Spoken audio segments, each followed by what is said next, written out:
Bayangkan Anda lahir ke dunia dan sejak detik pertama bernapas Anda sudah dicap sebagai manusia yang haram untuk disentuh. Bayangkan air yang Anda minum, bayang-bayangan tubuh Anda, bahkan tanah yang Anda injak dianggap mengotori orang lain.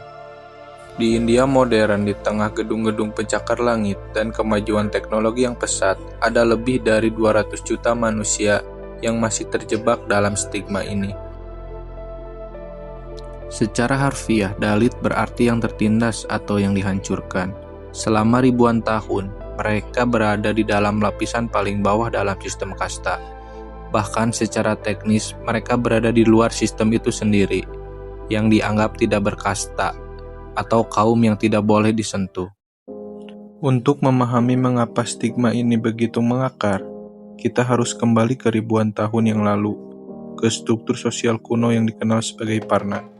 Sistem ini membagi masyarakat menjadi 4 kelompok utama, berdasarkan profesi dan spiritual. Di puncak tertinggi ada Brahma, para pendeta dan cendekiawan. Di bawahnya ada kesatria, para prajurit dan penguasa.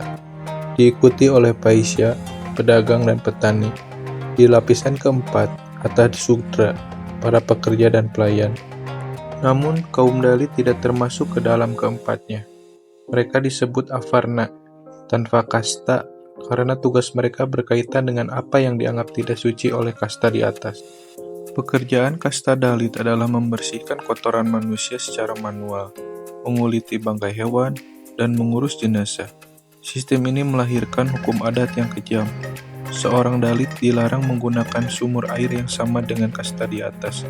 Dilarang masuk kuil, bahkan anak-anak Dalit harus duduk di lantai paling belakang di ruangan kelas.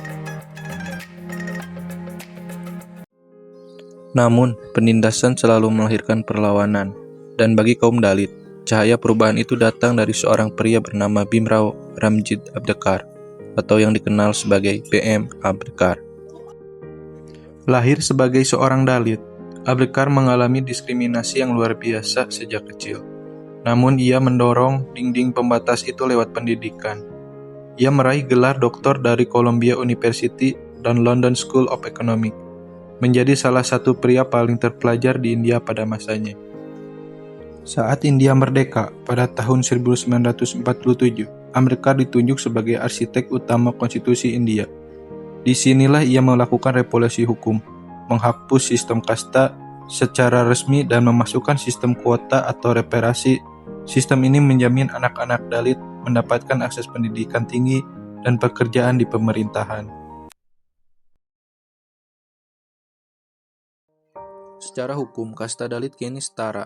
Di India bahkan telah memiliki presiden dari komunitas Dalit. Namun apakah hukum di atas kertas mampu menghapus prasangka yang sudah tertanam selama 3000 tahun?